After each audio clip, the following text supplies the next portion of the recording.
Minute जो फ़र्क़ु पवंदो। हले हले अध्याय 14 गृहस्थ आश्रम जो महात्म।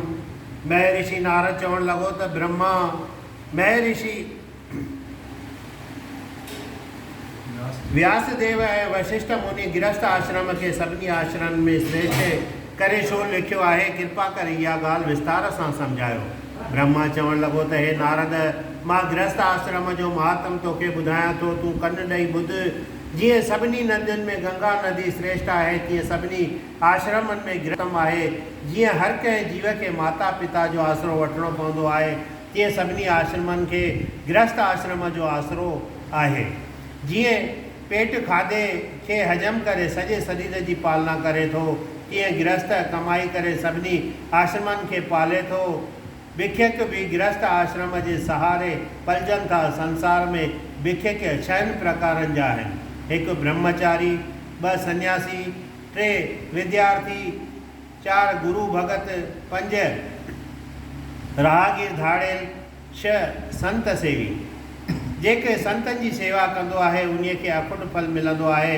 गृहस्थ आश्रम कहिड़ो आहे जंहिंजे दरवाजे ते देवता पित्र मनुष्य हमेशह पिया फेरा पाईंदा आहिनि।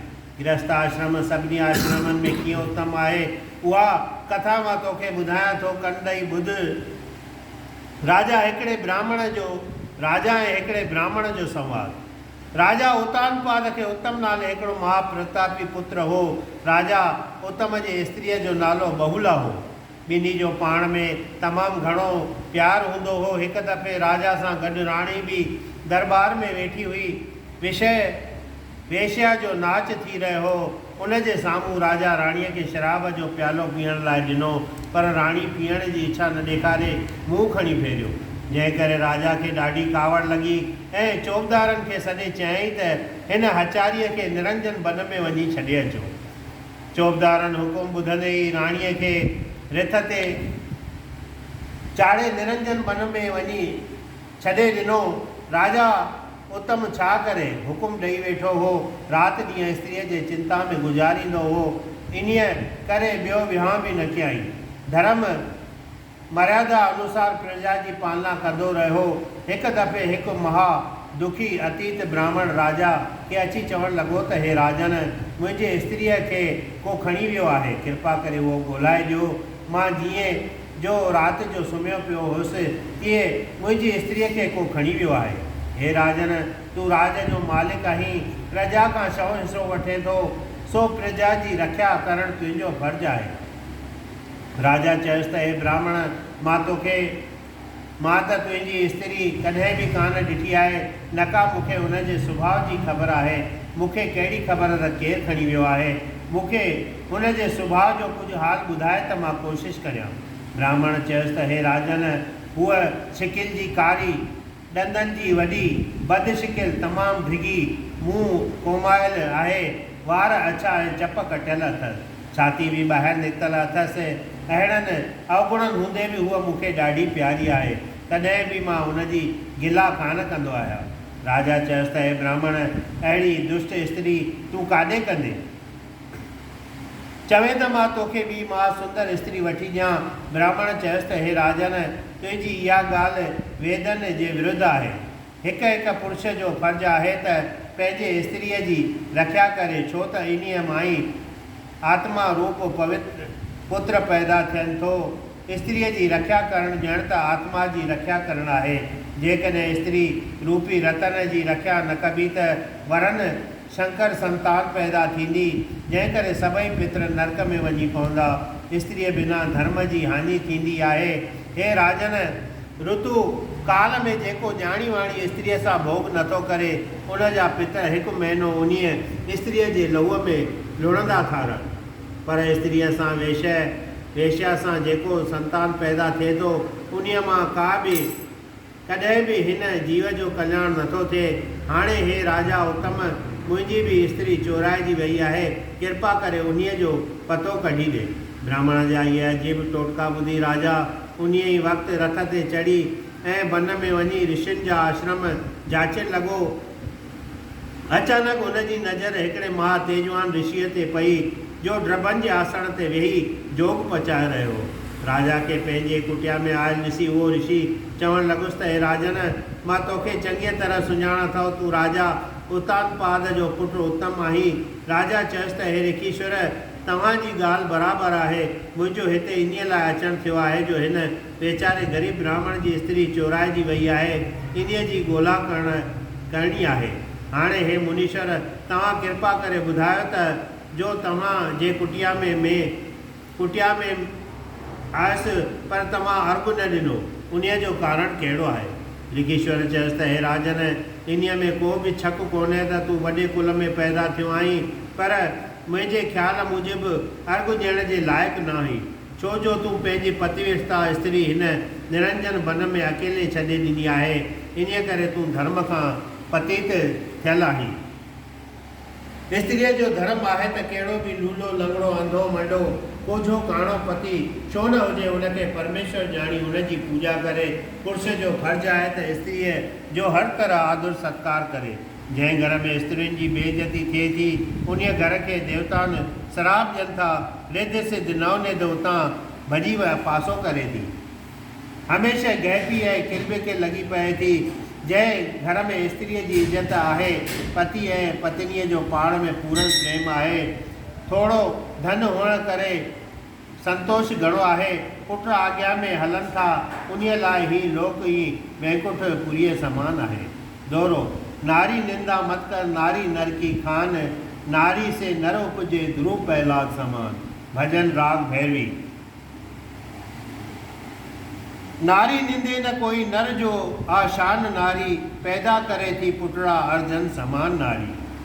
कृष्ण राम पारा देविन जणिया दुलारा, पहलाद जा प्यारा जोड़े जहान नारी। गाॾो ही गृहस्थ वारो हरगिज हली न सघंदो, जे जोश मां झले ना सिढ़ जो सुखान नारी। गोबिंद गुरु ज्ञानी जंहिंजो को नाहे सानी, गुल गर्भ मां कढे थी अहिड़ा महान नारी। पतजंदल प्यास भीषम पैदा करे पतंगड़ा, मर्दन जो मुटुक सिर जो कुल जो शान नारी। आदर उन्हनि जो जातो हेमा नथो थिए हरगिज, रिद्ध सिद्ध रवानी थिए थी त्यागे मकान नारी। ऋषिअ जा इहे वचन ॿुधी राजा हथ जोड़े विनंती करणु लॻुसि त हे प्रभु, तव्हां सर्वकला सिमरत सभु कुझु ॼाणी ॼाणणहार आहियो। हाणे कृपा करे ॿुधायो त ब्राह्मण जी स्त्री केरु खणी वियो आहे? ऋषिअ चयुसि त हे राजा, हिन ब्राह्मण जी स्त्री अदरी राक्षस जो पुटु खणी उत्पला वन में वञी लिको आहे। तूं उन वन में वञी हिन ब्राह्मण खे हिन जी स्त्री वठी ॾे। राजा इन महिल रथ ते चढ़ी उत्पला वन में आयो। उते हिकिड़े वण जे हेठां ब्राह्मण जी स्त्री ॾिठाई जा ॿेर खाई रही हुई। राजा हुन स्त्रीअ खां पुछियो त हे ब्राह्मणी, तूं हिन वन में कीअं आई आहे? ब्राह्मणी चवणु लॻी त हे राजा, मां अतिग्रस्त ब्राह्मण जी कन्या ऐं विलास पृथुअ जी धर्मपत्नी आहियां। बदरी राक्षस जो पुटु मूंखे रातो वाह चोराए हिन वन में खणी आयो आहे। मां हिते ॾाढी दुखी थी आहियां। न उहो राक्षस मूंसां ॻाल्हाए थो, न मूंखे भोॻे थो। मां सम्झी नथी सघां त हू मूंखे चोराए हिते छो खणी आयो आहे। मां हिते तमामु दुखी गुज़ारियां थी। एतिरो ॿुधी राजा हुन ब्राह्मणीअ खां पुछियो त ॿुधाए त हिन वक़्तु उहो राक्षस किथे आहे? तूं ख़्यालु न कर, मां तोखे तुंहिंजे पतीअ सां मिलाईंदुसि। ब्राह्मणी हथ जो इशारो ॾेई चयुसि त हे राजन, ओझो हू हिन वन जे ॾाखिणी कुंड में वेठो अथई। राजा उन राक्षस सां वञी मिलियो। राक्षस राजा खे ॾिसी हिकदमि उन जे पेरनि ते किरी पियो। तॾहिं राजा पुछियुसि त हे राक्षस, ब्राह्मण जी करूप स्त्रीअ खे तूं हिते भॼाए छो खणी आयो आहीं? राक्षस चवणु लॻो त हे राजन, मूंखे हिन ब्राह्मण जी स्त्री खणी अचण करे मन में को बि लोभ कोन्हे। मुंहिंजे घर में इंद्र जे अप्सराउनि खां वधीक सुंदर राणियूं आहिनि। जो मनुष्य जी स्त्री भोॻे मां छा कंदुसि? हिन जे खणी अचण जो सबबु फ़क़ति हीअ आहे जो ही ब्राह्मण असां राक्षसनि जे नाश करण जा मंत्र पढ़ंदो आहे। जॾहिं असां कंहिं यज्ञ में वेंदा आहियूं तॾहिं ही ब्राह्मण असां के मंत्रनि जे बल सां भॼाए कढंदो आहे। असां ख़्यालु कयो त स्त्री पुरुष जो अधु शरीर आहे। स्त्रीअ खां सवाइ पुरुष हमेशह चिंता में व्याकुल रहंदो आहे। इहो ख़्यालु करे मां हिन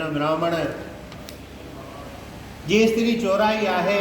राकस जूं इहे ॻाल्हियूं ॿुधी राजा ख़्यालु करणु लॻो त हे राकस बि ब्राह्मण वांगुरु मुंहिंजी निंदा करे रहियो आहे। पुलसित ऋषिअ बि मूंखे चयो हो त तूं अर्घ ॾियण जे लाइक़ु न आहीं। इहो वीचार करे राजा राकस खे चयो त चङो तूं ब्राह्मण जी स्त्रीअ खे घर पहुचाए अचु, वरी जॾहिं मां तोखे घुराईंदुसि त तूं मां वटि अचिजांइ। राजा जी आज्ञा मञे राकस हुन स्त्रीअ खे ब्राह्मण जे घर छॾे आयो। तंहिंखां पोइ राजा दिलि में ख़्यालु करणु लॻो त हाणे मन में वञी मुनीअ खां पुछणु घुरिजे त मां अहिड़ो पुञु कहिड़ो करियां जो अर्घ लाइक़ु थियां। इहो वीचार करे हिकदमि मुनीअ वटि मन में वियो ऐं प्रणाम करे पंहिंजो सारो हाल चई ॿुधाईंसि। मुनीअ चयुसि त हे राजा, हाणे तोखे जेको करिणो आहे सो ॿुध। हिन संसार में स्त्री धर्म अर्थ काम मोक्ष इन्हनि चइनी पदार्थनि जे ॾियण वारी आहे। स्त्रीअ बिना पुरुष ईअं आहे जीअं पाणीअ खां सवाइ नदी। सो तूं बि पंहिंजे स्त्री पतिव्रता स्त्रीअ खे घुराए वठ त तुंहिंजो लोक परलोक सफलो थिए। पोइ धर्म सां राज जो पालन कर। ईअं करण सां उमेद त तुंहिंजा सभई दुख दूर थी वेंदा। मुनीअ जे मुखारनि मां इहे अमोलक वचन ॿुधी राजा वरी नमस्कार करे पंहिंजे राजधानीअ में मोटी आयो ऐं उते संद महाबली राकस खे यादि कयईं जे हिकदमि अची हाज़ुर थियो। राजा सां पाताल मां नांगनि जे कन्या नंदा वटां राजा जे राणीअ खे वठी आयो। राजा स्त्रीअ सां मिली स्वर्ग खां बि वधीक वाधारे संसार जा सुख भोगण लॻो। स्त्रीअ खे ई धर्म कर्म जी सहायक सम्झणु घुरिजे। सच पुछो त स्त्रीअ खां सवाइ गृहस्थ रूपी आश्रम शमशान जे बराबरि आहे। जंहिं घर में स्त्रीअ जो आदर सत्कार नथो थिए उन घर मां रिधियूं सिधियूं हली वञनि थियूं। लक्ष्मी उन घर मां रवानी थी वञे थी। उन घर में सदाई गहपी किलकिल ऐं किटपिट पई लॻी रहे थी। शेर स्त्रीअ ऐं पुरुष जो जगदीश जोड़ियो ॿिनि मंझां 12 थियनि अजब चरखो चोरियो। स्त्री ऐं पुरुष ॿई ॿार था पैदा करनि। गृहस्थ जा गुल फुल घणा मूं न तंहिंखां मोड़ियो।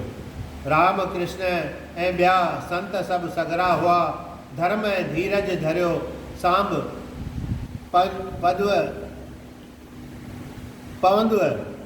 पवंदव पोहरियो।